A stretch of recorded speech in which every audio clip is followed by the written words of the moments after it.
Omagyanatimirandasya yananjana shalakaya chakshurmilitanjena tasmai shri guruve namaha.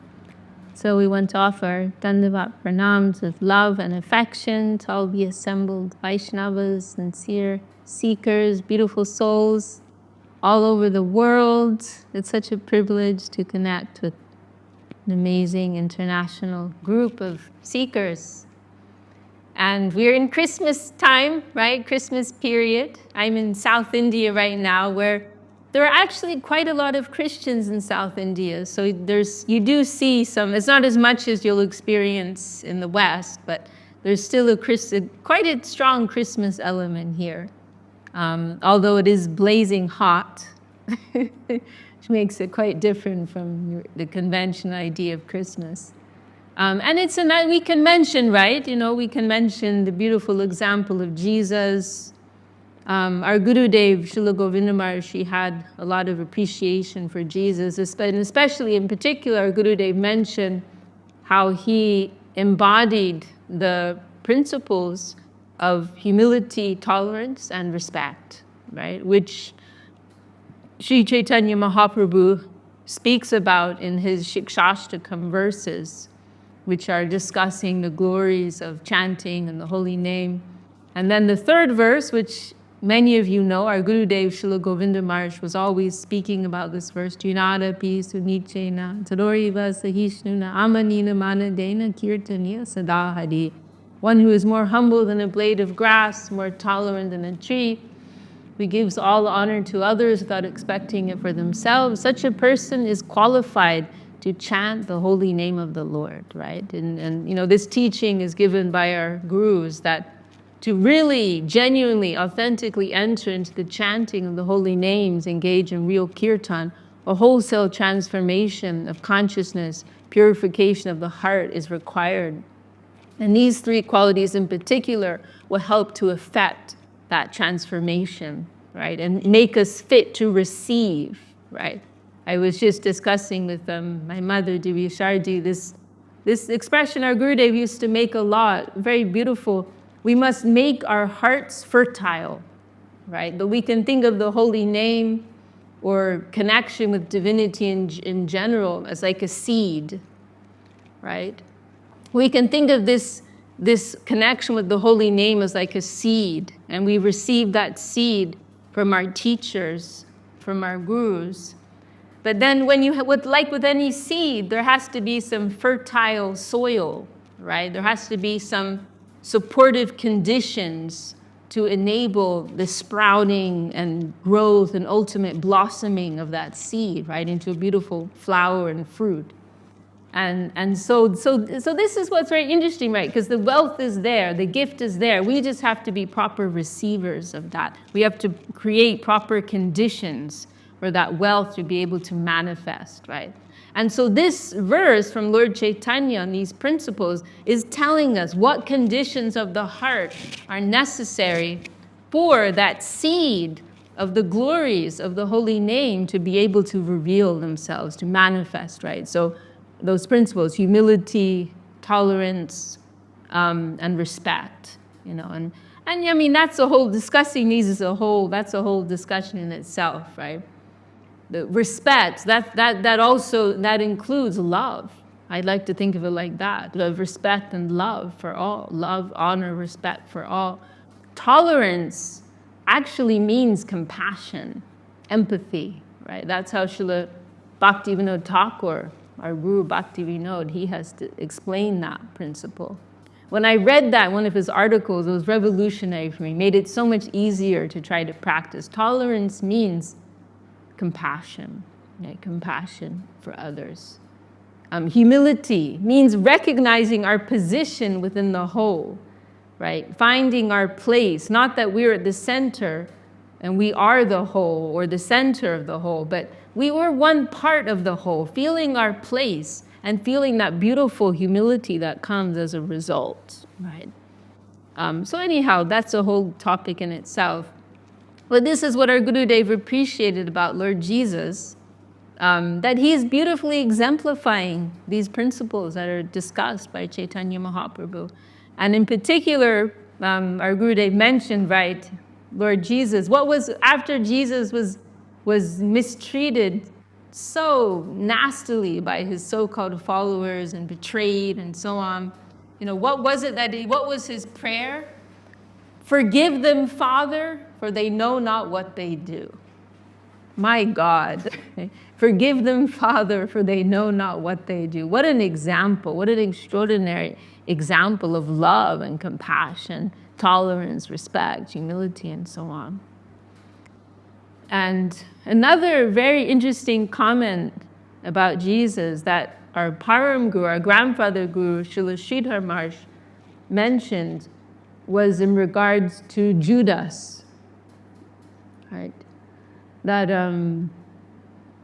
Judas, he betrayed Jesus, right? And we hear that when Jesus was being walked to be crucified, and there are crowds on either side watching him, pointing at him, and so on. And Judas was standing there, right? Of course, feeling guilty, conflicted, and Jesus at a certain point, when he walked past Judas in the crowd, he threw a look at him, and it was such a look that Judas, we hear, he ran away, he became mad, threw away this silver wealth that had been given to him, mad, and committed suicide. Right? We hear this because of the particular look that Jesus had thrown him. And Srila Sridhar Maharaj, he gave this interpretation of that glance that Jesus threw. I don't know what different interpretations there are in different schools of thought in the world, but Srila Sridhar Maharaj interpreted like this. I know there are some Christian schools of thought who they have some similar views like this. They say Judas was actually the most intimate servant of Jesus, right? I'm sure some of you here can speak on this with much more authority. But anyhow, Srila Sridhar Maharaj's interpretation, it was this, that he said that Jesus didn't look at him with a look of accusation, but rather Jesus was looking at him and saying, please forgive me. Unbelievable, right? Please, Jesus was looking at him with this expression, oh, forgive me. I have actually done you wrong. I have used you, right? You think that you have used me, but actually I have used you, and now your name will be black for all history, and you've made my name brighter, right? So please forgive me. So how extraordinarily magnanimous, right, is the heart of Jesus. How loving, how magnanimous, how forgiving, right? It is extraordinary. So there are many beautiful examples in the life and the teachings of Jesus, which we can remember at this time. And I did have a request for today regarding what we refer to as the Chatur Shloki, which literally means 4 verses. And they're described by our teachers as being the 4 principal verses of Srimad Bhagavad-gītā. And those verses, they are in chapter 10. They're verses 8 to 11. 8, 9, 10, 11. That's right.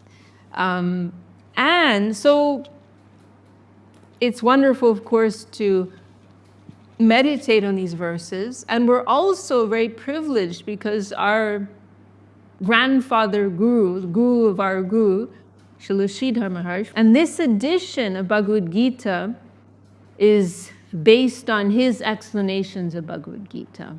And as I mentioned recently, but for those of you who are joining for the first time, this is kind of a minimalist Gita in the sense that it's assuming a lot of prior knowledge about Bhagavad-gītā. It's kind of like PhD level Gita. It's just Srila Sridhar Maharaj just comments on a few special verses, or when there's some particular unique points that he wants to make, to highlight.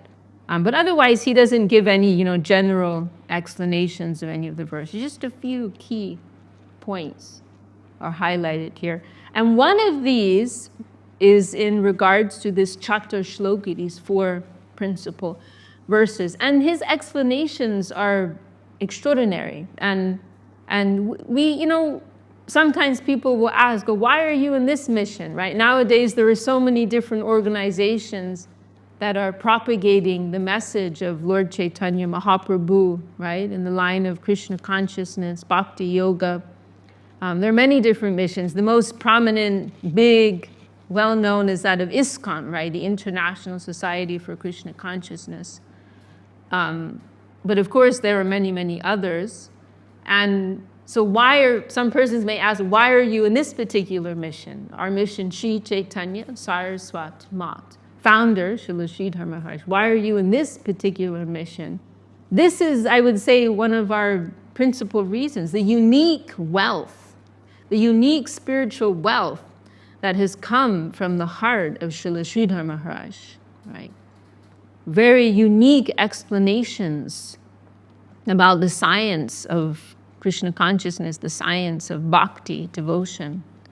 And there are a few particular explanations that he gave, which are very special, very profound, and giving what has not been given before, right? And one of those is his explanation of the Gayatri mantra, right? Srila Sridhar Maharaj has given a very profound esoteric explanation, the Gayatri mantra. You can find that in our book, Subjective Evolution of Consciousness. So that's one of his very special explanations. Another is for this Chatur Shloki, these 4 principal verses of Bhagavad-gītā. On other verses in Bhagavad-gītā, a few others, he's also given some very special explanation.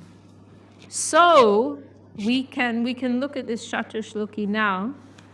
And so if those of you who have an e-book or a physical book next to you, you can, you're welcome to join, read along. So chapter 10, verse 8. And one thing which I wanted to mention is a very interesting point, which I don't know how much this has been considered, but it's a very interesting point that, because remember Bhagavad-gītā, there are different yogas that are discussed in Bhagavad-gītā. But it's not random, right? There is actually a progression, right? There are different ways to make our approach, right? There are different ways, in the end, everyone may reach the same destination, right? But then everyone may take different roads to get there, right? And this is one thing that's very beautiful about the whole Vedic presentation, that it's very broad, and and sometimes it can be a little frustrating because it's like too broad to the point where it can get confusing sometimes. And this is actually how Srimad Bhagavatam came about, right? What we consider to be the final Vedic text. It came about because the sage who compiled and organized all the Vedic texts, he got to a point where he's like, something's missing, right? Because he'd given so much. He'd given the 4 Vedas. He'd given the Upanishads. He'd given the Itihasas. He'd given the Vedanta Sutra, right? He'd given so much. And this is all, thousands, hundreds and hundreds of thousands, if not millions of Sanskrit verses, elaborating on so many different angles of truth, material truth, spiritual truth, and so on. But still, Vedavyasa was feeling like, I'm not satisfied, something's missing. And then his guru, Narada Muni is like a rock star, right? He flies everywhere, playing his musical instrument, the veena, chanting the name of Narayan, right? He's like a rock star. But so Narada is the guru of Vyas, Veda Vyas. He comes and chastises his disciples, says, what have you done? You've given so much information. You've given so many different angles on the truth and so many different paths. You're making everybody happy, but you haven't made clear what is the path to the highest truth, for those souls who are really ready for the final lesson. Like you've given kindergarten, you've given grade 5, grade 10, but what about the graduate class, right? What about those who are really ready? What about those who don't need the pat on the head, right? You don't need to be pandered to. What about those who are actually ready to really go to the highest level of truth? You haven't shown them. Okay, you've given them something, but you haven't made a clear, systematic explanation of that, right? Why is this the conclusion, and how do we get there in a clear way? You haven't made that clear. You know, and so Narada tells him, you've actually done a disservice. You've actually done a disservice. So you need to rectify what you've done. You need to make it clear. And then as the outcome of that correction that came from his guru, Vedavyas, he gave Srimad Bhagavatam. Right. So the Vedas, as I said, they're very broad, right? And so Bhagavad-gītā, and in some ways I think of Bhagavad-gītā as like a concise presentation of the different paths for progress that are given across the Vedas as a whole. And for persons actually in pursuit of liberation, because some sections of the Vedas, they're more focused on people who aren't ready for the pursuit of liberation, but people who, they want to have a good time in this world, but they also want to kind of toe the line and not get into too much trouble, right? Enjoy, but not get in too much trouble at the same time. Have some connection with religion and God or whatever is up there, but also have a good time. There is a whole portion of the Vedas which is just dealing with that, which is followed by a huge proportion, if not the majority of Hindus today, right? But then there are higher levels in the whole Vedic world, which are for that higher, more intelligent class, who they really understand this is our condition and we need to go beyond this, right? So Bhagavad-gītā is kind of summarizing all of these paths of progress for persons in pursuit of liberation, who understand this world is, we don't need to waste our time here. So Bhagavad-gītā is like a summary of all these different paths of progress. Yoga, right? Yogas. That's what yoga means. Yoga means a path of progress to help us unite, connect with the divine, right? So there are these different yogas are outlined in Bhagavad-gītā. And then there are different ways of going about that, right? We consider bhakti yoga to be the conclusion, to be the highest yoga, the ultimate yoga. And so there are many souls who will kind of just jump to that, right? But Bhagavad-gītā is also giving you this, it's also very beautiful to see this systematic development that takes place in Bhagavad-gītā. We see that there's this gradual development beginning with karma yoga, right, which just means selfless duty, which is a very cool first step for anyone. You don't even need to believe in God, right? All karma yoga means is that you practice selfless duty. Whatever it is that you do, you're a mother, you're a father, you're a bus driver, you're a banker, you're a school teacher, whatever your duty is in this world that's making a positive contribution to society and the environment, just do it in a selfless manner, in a righteous manner, an upright manner, in a spirit of duty. If someone can genuinely live like that, there will be automatic purification of the heart, chitta shuddhi, purification of the heart, and that will automatically qualify one for the next yoga, for jnana yoga, the yoga of knowledge, where because of the purification that takes place in this clearing of the samskars, clearing of all these mundane layers and impressions, then naturally one will begin to feel the presence of the Atma, right? Their own Atma and the Param Atma, the Supreme Atma, right? And so it's like there's this like gradual, natural, automatic development that will take place through in following these yogas. And then, now why am I talking about all of this It is related to the Chaturshloki, these 4 verses, because this verse number 8, 10:8, the first of the Chaturshloki, this is actually describing a transition. It's like a turning point. There are other places. There's another key place in Bhagavad-gītā too. There are a few verses in Bhagavad-gītā which are kind of like, you can see where they're kind of marking a juncture. Oh, here's the shift. Here's the transition from karma yoga to jnana yoga. Oh, here's the transition from jnana yoga to bhakti yoga. And so this, verse 8, is actually on one level describing the transition from jnana yoga, the yoga of knowledge, to bhakti yoga, the yoga of devotion.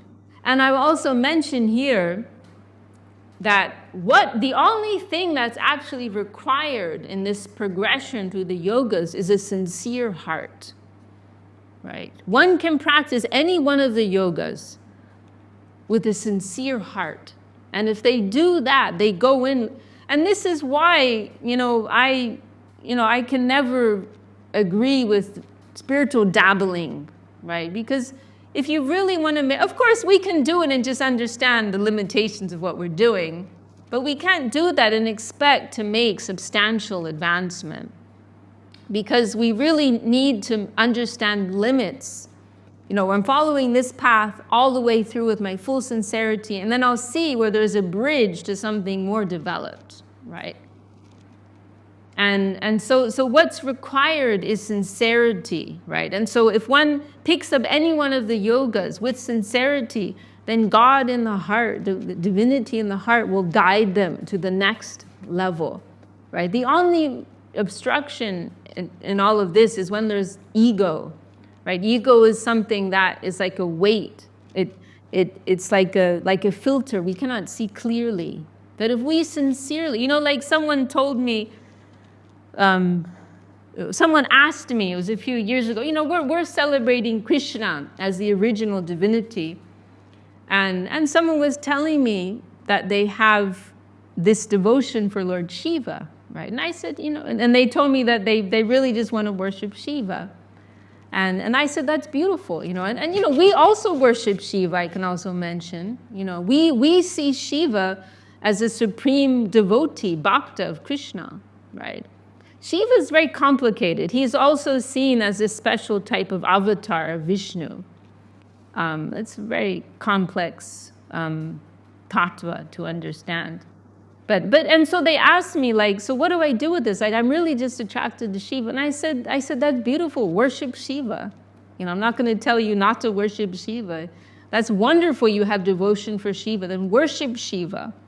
And then at a certain point, you may find that Lord Shiva sends you to Krishna, right? But if you feel that, don't break that. That's what feels real to you right now. Worship Shiva. Give all your devotion to Shiva and see where that takes you. That's what I told her. I didn't even tell her from there you can go to Krishna. I just said, worship Shiva with all your heart and see where that takes you. And that's what I would say to anyone in any religious path. Give your full heart. Choose one path and give your full heart to that, and full sincerity, and all the while praying, please guide me, please guide me. Give your full heart to that and see where it takes you. And your heart, your sincerity, and the Lord in your heart will guide you, right? So going back to this Chaturshloki, so this verse 8 is actually describing this transition. It's describing the yogi, right? The yogi is in meditation. The yogi is in this profound meditation. He's become fully detached from the mundane, has conquered over all mundane desires. And in their meditation, in their sincere meditation upon the divine, they have a glimpse of that beautiful Lord, right? And having that glimpse of the Lord, what do they perceive? He is of the nature of love. He is of the nature of beauty. He is of the nature of charm. He is of the nature of play, of divine play. And coming in contact, through their meditation, coming in contact with that beauty and that love, then what is their automatic response? To give their heart to that, to devote themselves to that, to serve that.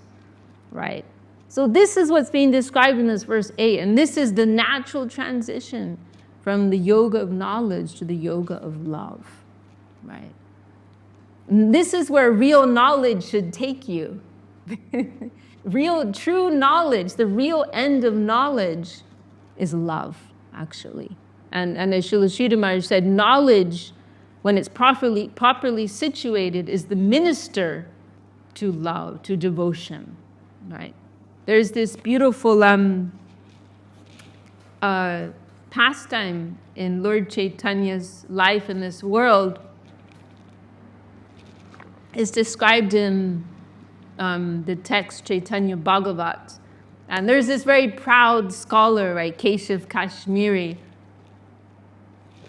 And Chaitanya Dev defeats him, right? And this scholar, he doesn't understand he doesn't know the divinity of Chaitanya Dev, and he's very puzzled because he considers himself a favored son of the goddess Saraswati.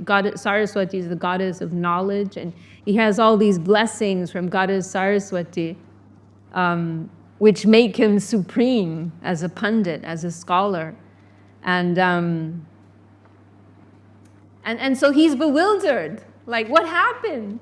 Like, why did you let me down? You know, he's like very puzzled about this and feeling very low within himself. And, oh, like, Goddess Saraswati abandoned me. What happened? And then he has a dream that night, and the Goddess Saraswati appears to him and explains, no, I didn't abandon you, but this Chaitanya Dev, he is the supreme, right? He's not just some ordinary Sanskrit scholar, you know, but he is the divinity. He is God, and what is the real? And she says, like, I wanted to bless you, right? It's a blessing to be defeated in this way, and then this beautiful expression. I cannot remember if the goddess Saraswati makes it or if it's Chaitanya Dev himself the next day who expresses it to him. But there's this beautiful. I cannot remember the verse itself. Our Gurudev used to express it. But saying the real fruit of knowledge is divine love, right? This is the real fruit of knowledge. Real knowledge will lead you to the conclusion that knowledge is not the goal. The real knowledge will lead you to that, right? To love and to abandoning the pursuit of knowledge, actually. Then ultimately, right, in the highest plane of divine love, jnana shunya bhakti is celebrated as the highest, right? Knowledge-free devotion. The companions, lovers, devotees, friends of Krishna, they don't know that he's God even, right? They're just adoring him, loving him, serving him, and being served by him also, right? In a beautiful, loving exchange, right? They're beyond that awareness that he's God, right? That's at the highest level, right? Which we don't pretend to be at, but we know that it's there, right? So anyway, I kind of wanted to highlight this. You know, Bhagavad-gītā is just an extraordinary and perfect text, and there's a very systematic development taking place. There's a section for those who know the book Revealed Truth. There's a section there. It's by our Gurudev, Srila Govinda Maharaj, and there's a chapter there where he's discussing this, and it's very eye-opening. He's like, as I mentioned earlier, there are some key junctures, key turning points in Bhagavad-gītā, and in this talk, our Gurudev, he was highlighting some of these junctures, and when I read that, it was so eye-opening. It just, you know, as our Gurudev said, we can read Bhagavad-gītā every day. There's always some new light, some fresh revelation that's going to come out of that. Okay, let's have a quick overview. I don't know if I'm going to go through the purports, because that would take a lot of time. And you know, simply we could encourage everyone who hasn't to take the time in your own time to read through these purports. And for those who are new and don't have a copy of this, you can message me or one of your friends who connected you to this group, and please get yourself a copy of this. Okay, so verse 8, first of this chapter shloki. Aham sarvasva prabhavo mata sarvam pravartate iti matva bhajante mam buddha bhava samamnitaha. I am Krishna, the sweet absolute, the origin of all. The entire universe of material and transcendental play, activity, purpose, and the Vedas and allied scriptures which give guidance, all evolve from me alone. Realizing this hidden treasure, persons of fine theistic intelligence surpass the mundane and embrace the path of love divine, Raga Marg, and adore me forever. So this is kind of an expanded translation. We can also just have a simple breakdown of the verse. Aham sarvasva prabhavo. This is the first phrase here. So I am the source, I am the cause, I am the origin of all. And then mata sarvam pravartate. Everything arises from me, everything comes from me, everything emanates from me. So one way we can look at this, right, the origin of everything is personal. The origin of everything that be is a person. The origin of everything that be is a loving person. We can also add that. Iti matva bhajante mam. So realize, Buddha bhava samambitaha. So realizing that, Buddha, the intelligent souls, they approach me in a mood of love. They adore me. They worship me. They serve me. They love me. Right? So very wonderful. Realizing, and this reminds me of one expression of one of our teachers, Jiva Goswami, brilliant, extraordinary scholar from around 500 years ago. And he has this beautiful explanation of the unique quality of Krishna, Bhajaniya Sarva Sat Guna Vishishta, which is that he attracts persons, that persons approach him simply because of his beauty and his charm, right? Persons are not approaching him at the highest level. They're not approaching him, as we were saying earlier, with the awareness that he's God. They're not serving him, oh, this is God, I should serve him, I should bow to him. They don't have that type of calculation within them. But they're simply irresistibly drawn to his beauty and his charm. And they're compelled to give themselves to that. Why? Because love ultimately means self-giving. Love means sacrifice. When you truly love someone, you want to give yourselves to them, right? So this is the nature of Krishna, that he's irresistibly, by virtue of his charming qualities, persons are irresistibly drawn to him, to give themselves to him, to adore him, serve him, love him, and so on. So this is what is being described here. Coming in connection with that original, divine, loving source, these great yogis, they throw away all their previous knowledge and they just want to throw themselves into loving service, right, to this beautiful divine source. So this is the first of this chapter shloki. And this is a simple explanation. Srila Sridhar Maharaj goes into some very deep esoteric explanation here in his purport. Then I'll go to this next verse, verse 9. Makchittamat gatapana bodhayanta parasparam katayantaschamam nityam dushanti charamanti cha. Always thinking of me, those surrendered souls converse about me, enlightening one another with the nectar of their devotional realizations, ever content and ecstatic in their divine natures.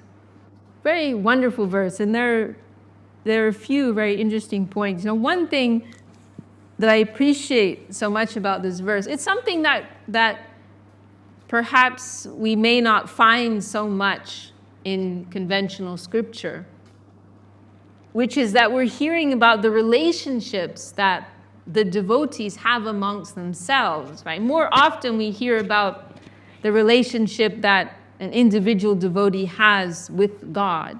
You know, what are their expressions to the Lord? What are the Lord's expressions to them? But in this verse, we're hearing about the loving relationships that the devotees have amongst themselves and how they inspire one another in their devotion to the Lord, right? It's this, this bodhayanta parasam. They enlighten one another. They inspire one another with their respective realizations. And another very interesting point.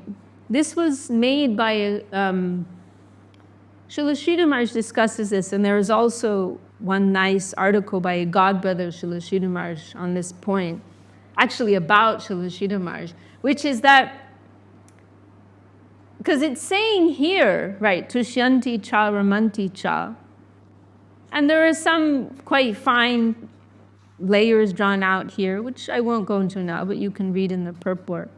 But it's saying that in this discussion, in their discussion about the Lord, these devotees, they experience this very deep nectar, right? Very intense nectar they're relishing in their discussion. It's not just dry words, but they're tasting nectar in these words that they're speaking and words that they're hearing. And so this interesting point can come out of here, that how is it that they're relishing this nectar in their discussion? How is it possible? Because not everybody experiences that, right? Someone may pick up Bhagavad-gītā and feel this is like a dry sermon. I don't get anything. Someone may try and say something about the Lord and it just feels like a dry exercise, right? So why is it that some people get so much taste out of hearing topics about these topics of the divine, Harikatha, topics of the Lord? How is it that some people get this like taste, this juice, rasa? How is it some people are tasting all this juice when they talk about, or how is it they taste it, and how is it that people hearing them feel, oh, this is tasty, this is rich? Some classes you'll go to and it's just like a dry sermon, right? Others you go to and it's full of life and vitality, right? What is it that what's the point? What's the distinguishing factor here? What makes it and what breaks it, right? Surrender, right? This is one of the points that can be drawn out here. This is Krishna himself speaking. Mak chitta madgata prana. Those souls who've given their chitta, means chittas they've given their consciousness to me. Madgata prana, they've given their prana, they've given their very life breath to me. Those kinds of souls who've totally given themselves to me in love, they, tushyanti cha ramanti cha, katayantascham, when they're speaking about me, tushyanti cha, they're experiencing this inconceivable type of nectar, right? So it is because of their surrender that there's nectar in their words, and they're tasting nectar also when they speak. And I'll just mention here as a side note, it was a godbrother, I mentioned this just now too, it was a godbrother of Srila Sridhar Maharaj who, he mentioned this in regards to the birthplace of Srila Sridhar Maharaj. His birthplace is called Hapanya. And the literal meaning of Hapanya, as many of you will be aware of, is sweet waters, right? And often people will attribute it to the sweetness of the coconuts that grow there. This is a small village in West Bengal, part of the Gauda Mandal, the area of Chaitanya Dev's pastimes. So this little village where Srila Sridhar Maharaj was born is called Hapanya, which means sweet waters. And this one godbrother of Srila Sridhar Maharaj, he made this beautiful remark in an article he wrote in glorification of Srila Sridhar Maharaj, which our Gurudev published in his Gaudiya Darshan magazine. And the comment he made, he said, what's actually sweet about this place? It's not the water, but it's the words. It's the words of Srila Sridhar Maharaj, giving such profound and sweet nectarian explanations of the absolute truth. And then he actually connected it, as I recall, to this verse and saying, and why is it that Srila Sridhar Maharaj's explanations are so beautiful and so attractive? Because he has fully surrendered himself. So when we can surrender ourselves, and there's this nectar, this sweetness that will come in exchange, right? The Lord will fill their heart and fill their words with vitality. And so, we can also look at ourselves sometimes, right? And if we feel that we're not tasting any juice in our spiritual life, that's just a reflection on us, right? Or we just feel like we're, it's all dry. That's a reflection of why aren't we tasting that? Why aren't we tasting the juice that's here? We should be tasting the juice that's there. And if not, why not, right? We have to examine our own practice. Of course, it's also natural in the course of our progress, there will be dips. That's to be expected. So we don't have to totally dismiss ourselves. Now I'll go to this third verse here, verse 10:10. Tesham satata yuktanam bhajatam pritipurvakam dadami buddhi yogam tam yena mam upayanti te. To those devotees who are always lovingly engaged in my service, I give the divine inspiration by which they can come to me. So this verse, and you can read in the purport, Srila Sridhar Maharaj goes into some deeper layers, which I think is a little outside of the scope, and I think also time frame of our discussion today. So I'll just, maybe now we'll just discuss the first layer meaning here, which is that it's a beautiful expression of encouragement, right? This verse. Dadami buddhi yogam tam means Krishna is saying, I will give them the intelligence. Tesham satata yuktanam bhajatam priti purvakam. Those devotees who are approaching me with sincerity, with their heart, desire to give themselves, I will give them the intelligence by which they can come to me. It is extremely encouraging. To those devotees who are always lovingly engaged in my service, I give the divine inspiration by which they can come to me. It's very encouraging. It's very reassuring. Because there, as I mentioned just now, right, there will be dips in our spiritual life. And we should experience dips, right? If we're not, then something's also wrong, right? We should be experiencing obstacles and challenges on the path. There will be dark moments. There will be the dark night of the soul, and so on and so forth. So it's natural, right? When we have the courage to face ourselves and to square ourselves up with the universe, things are going to get messy. It's going to be difficult. There will be bright days and there will be dark days. And so this beautiful reassurance is being given by Krishna here. That if you are really coming to me, trying to approach me with love and with sincerity, don't fear, never fear. I will give you the intelligence. I will give you the knowledge. I will show you the way. I will show you the light. I will show you the way. That's what he's saying here. So it's wonderfully reassuring. And this is one of those, there are 2 points actually, 2 points which are so reassuring, and I always forget them. And every now and again I'm like, oh yeah. It's like, oh, thank God. And this is one of them. Dadami buddhi yogam tam. This phrase here. Krishna is saying, if you're approaching me with sincerity, with love, I will give you the intelligence. I will show you the way. And I'm like, oh, thank God. I just have to wait it out. The path will become clear. This is one of the points. And the second point, which I always have these oh yeah moments, is that kirtan. Kirtan is a thing. We will be purified. We will be uplifted. And we can always tap in to the current of kirtan. Anytime, any place, anywhere we can connect with the Lord, we can connect with divinity through the power of kirtan, through the power of the holy name. Doesn't matter how bad things are, physically, mentally. Thank you for joining, Mahalakshmi. It doesn't matter how bad things are, we can always tap into the holy name, always tap into the flow of kirtan. Mentally, even if we can't speak, right? With our mental power, we can connect with that flow, right? So whenever I remember that, I say, oh, what a relief, thank God.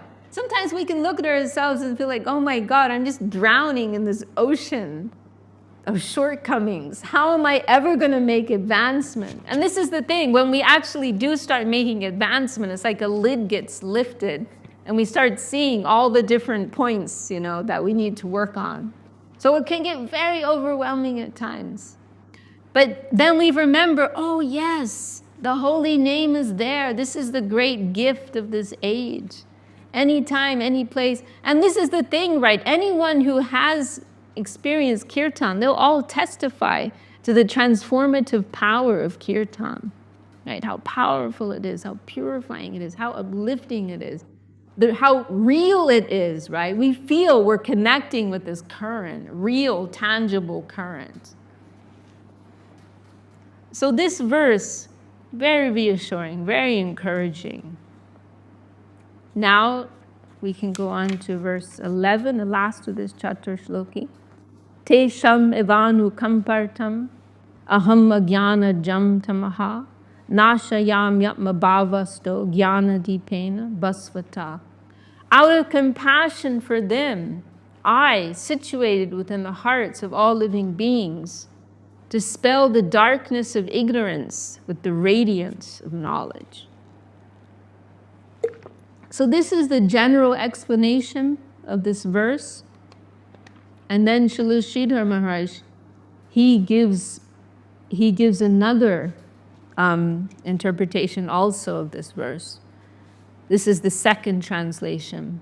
Being conquered by the love of those devotees who in their unalloyed loving devotion become afflicted by the all-devouring darkness born of their pains of separation from me, I illuminate their hearts with my presence, destroying the darkness of the pain of separation. So yeah, we can read this verse on two levels, right? The first meaning, which is the more general one that you'll find in other translations, it's very wonderful, very encouraging. Krishna describing how he'll give this illumination, revelation, reveal himself in the hearts of his sincere devotees, showing them the way and so on, right? This is one level meaning. But then within the specific context of this chapter in Bhagavad-gītā, right? Srila Sridhar Maharaj, he makes this point, and you can read the commentary here. Srila Sridhar Maharaj makes this point, right? That, well, hang on now. In these previous verses, it's already been made clear that Krishna is speaking about this very high level group of devotees, right? They're liberated souls, and much more than that. So where's the question of the darkness of ignorance? Okay, we can be in the darkness of ignorance, but these devotees who Krishna is speaking about within these verses, they're liberated souls. Their hearts are fully pure. So what's the question? Where's the question of the darkness of ignorance? Why do they need the radiance of knowledge? It doesn't apply to them. So this is this fine point Srila Sridhar Maharaj is drawing out, and it's a nice example of this, these fine explanations that Srila Sridhar Maharaj gives. And so Srila Sridhar Maharaj gives this other explanation. And one thing which we can also note here, the nature of Krishna's divine play is described sometimes as a prakrita. And a prakrita means that it appears to be ordinary, it appears to be human-like, but it's actually divine, right? So it can throw you off sometimes. It can puzzle you sometimes. Like, what Krishna is doing with his friends, it looks like what I do with my friends. What's so special about it? But this is it. It is a prakrita. It is human-like, but it is not human, right? And the consciousness of the conscious platform upon which all this activity is taking place is categorically different. So what I mean to say is that ordinary human experience and the experiences that Krishna and his beloved friends, companions, devotees have in that highest plane of existence, they often parallel one another and they look the same, but they're not, right? So you see this not only in Gita, but also in other places such as the scripture Srimad Bhagavatam, this tamaha, right, which means this ignorance, right? And there's also a place, darkness of ignorance. There's also a place in Bhagavatam where the Braja gopis, the gopis, very beloved devotees and lovers of Krishna, they're described in this way. They're experiencing this darkness of ignorance, this tamaha. But what is that actually? It appears to be the darkness of ignorance, but it's actually this very deep, profound experience of separation, right? They're experiencing this pain of separation from Krishna, which is the outcome of the most intense love, right? Which leads us to another point, which we may just gently lean into, but not fully go into, which is that Srila Sridhar Maharaj has expressed that vipralamba, or separation, it is the highest realization. It is the highest condition of the heart, to be living in a state of loving separation from the divinity. It can be puzzling, right? But because in that separation, there's a more profound level of divine emotion that comes out, right? To be separated from one's beloved. There is a greater intensity that is in that than being united with your beloved, right? We can understand it in that way. And so in the case of these very elevated souls, they may appear to be in a very mundane state of lamentation, despair, but they're actually experiencing this very high divine state of separation and love, right? And so this verse on the deeper level can be read in this way, where Krishna is giving this reassurance that when my devotees are experiencing this darkness, these pains of separation from me, in the last moment I will come and reassure them. I am here. I am with you. I am with you. I am always with you. My love is with you. So it can be understood in that way. I illuminate their hearts with my presence, destroying the darkness of their pain of separation. Of course, we won't think that applies to us, but to this higher class of devotees. Okay, well, we're just about at the end of our time. Very happy to be able to discuss these topics with all of you.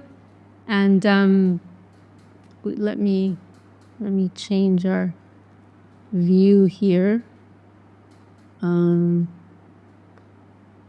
me see. But I would love to hear if anyone in our group, and welcome Chaitanya Mai joined us, and Axel joined us, and perhaps a few others.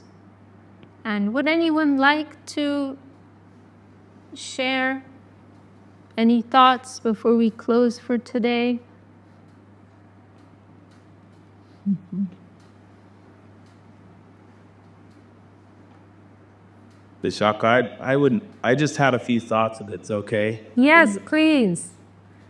I just was thinking from the very beginning, kind of the purport of your talk in these verses, but starting out with the whole with Jesus and forgive them, Father, for they know not what they do. Like, we're all in a level of ignorance, and I think just from reading this from a long time ago or hearing about this, and But we're all in ignorance, and I think there's different levels to our ignorance. And on the deepest level, we don't even realize that we're spirit soul. So, sorry, somehow I forget to quit breathing when I talk. So I get a little red in the face here. You know why? Anyway, I think there's different levels, but ultimately, like, we can all come out of that ignorance. And I think it's what you mentioned in the very beginning is just a sincere heart, I think, is important and actually crucial, because otherwise, like, following religious principles or just doing mechanical things, it will become dry. This is a living dream that we're all chasing after. And Sudar told me a long time ago, he said, it's very basic, but it was profound to me at the moment, but he said, God is alive. Like, God is living, God is alive. And I think we can forget that in some ways, when we go about our daily lives. But I think it's important, those verses, just being around devotees and having these discussions can lift us up, and actually sharing our own realizations, we can get clarity on where maybe we're not going right, and maybe some correction happens. But ultimately, all these things will take us higher and give us more of an open conception and idea, and actually bring us closer to Krishna, to what's real and living. And the sincere heart is the key, but also, like you said, the second part of that is surrender, because we have to accept where we're being led too. We can't, if we're sincere, and we have to have some faith, and through that faith, then we have to surrender to that, and ultimately we'll be led. We can all see it in our lives if we reflect on our past and where we are now. And that sincerity is key, but also surrender to what comes through that sincerity, I think, is important too. But just some thoughts. I don't know. That's very profound. That's a beautiful meditation. Sincerity and surrender to the truth that comes as a result of that sincerity. Wow. That's something to end on. Thank you so much for sharing that, Bimal Krishna Prabhu. Okay, well, thank you all so much for your beautiful company. We'll close there for today. Wishing you all happy, uplifting holidays and good company. Jai Srila Bhakti Sundar Govinda Dev Goswami Maharaj ki Jai. Srimad Bhagavad-gītā ki Jai. All the assembled devotees, sincere seekers ki Jai. Shri Harinam Sankirtan ki Jai. Jai Gaur Premanande. See you all next time. We will.